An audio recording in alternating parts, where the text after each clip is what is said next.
Hey everyone, we're doing a bit of a different video here today. We're going to be talking about support starter items, when to build each one, why you build them, which one's potentially better. And before we get into it, I'd like to preface or talk about a couple things. First is I'd recommend looking into what the pro players say, because they are kind of what everyone sources what they're building, right? So if you can get a pro player's opinion, that'll be better. Look into the guides that are out there already and YouTube videos. But I'll go over it anyway, and you'll see how y'all like it. The second thing is, this is my opinion. If anyone has something to say about any of these items and wants to kind of share, I'm down to debate. It's fun. So, and I'm not gonna be necessarily right about it. Like, if I say something stupid, like, say so. Let me know. So we're gonna start with the base starter items and what they accomplish. We'll start with War Flag. This starter item is probably your strongest pressure level 1 starter item in the game, right? This is going to be a starter item using gods that can... Most gods can use War Flag well, so that's not usually a problem. But this is how you're going to get pressure in lane. Just aggressing on the enemy, getting in on them, and also just giving your teammates movement speed and attack speed and such. It's very strong for aggression in early game. Benevolence is kind of the opposite of that. Benevolence gives and also War Flag gives good tank stats. It gives, I believe, 10 of each prop, so it's decent in like HP and such. Benevolence does not give nearly as well tank stats. Does not give the prots, but it gives HP 5, and it gives decent like health sustain, right? Because you're going to be giving yourself and allies decent health sustain in the early game. So it's definitely the weakest level 1 starter item, right, in terms of pressure, but it's still useful. But mainly comes in handy when you get the level 15 upgrade. And Sentinels is kind of your middle ground. It doesn't allow you to be as aggressive as War Flag, but it gives you good tank stats, good lane sustain, and survivability in the early game. So that's sort of your level 1 rundown. And I don't have it up here, but Lono's Mask, early game, is the worst out of all of these, by far, right? But you get insane benefits once you get to late game. If you can run Lono's Mask on a mage, you're confident you can get to the early. It is very strong late game. So, in terms of start item upgrades, let's start with Sentinels. Sentinels Embrace is your team-oriented or a prot starter item. This is the one you're probably going to go most of the time.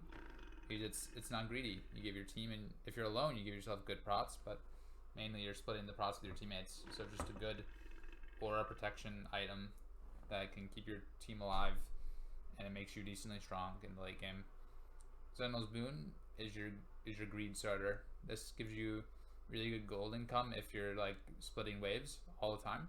This is consistent gold income. This is the only one that I believe that doesn't give consistent gold income, level 15. But you get it as long as you split waves and split objectives, right? 20 bonus gold. So it's a little bit riskier, but it's really good for yourself. It's very selfish because you're getting a lot of health sustain and mana sustain off waves. So it gives you very high survivability and sustain. So overall, I'd probably recommend Embrace, but Sentinel's Boon is good if you're a greedy support. Compassion and Heroism. Compassion is very strong into NA team comps that have a lot of, number one, dot sort of damage, right? Like damage items like Heartseeker, Crusher, and there's a lot of gods on their team that apply dot damage that you can mitigate up and soak up. It's very good if you need to get, obviously it's a very good magic defense item. That's all it provides in terms of defense. So you want to make sure you're building this if you are into, a lot of magicals with a lot of tick damage, right? And just damage in general, it's strong into. but I find that it's really good into damage over time effects.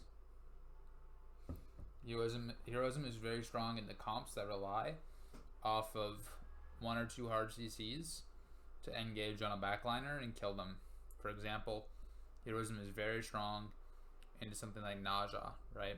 Where they sash onto your backliner, and if your backliner doesn't have beads, they follow it with the ult. So this will just give them the Heroism shield so that they can, after they get sashed, so that they can potentially survive the ult and actually, be alive enough for you to react and help them out, right? So this is just very strong into high CC comps. You don't really have to interact with either of these items. You just stay near your backliners. Same with Embrace, right? You kind of just stay near your backliners and keep them alive with these items just naturally. Heroism is a lot more noticeable than Compassion, but Compassion is very strong into the comps it's good into. But like you're not noticing Compassion because you're soaking up the damage, while Heroism is giving a massive health shield that you can see. So it's it's a bit hard to say, but they're definitely both good. And then real quick, Spartan Flag. I rarely see this item played.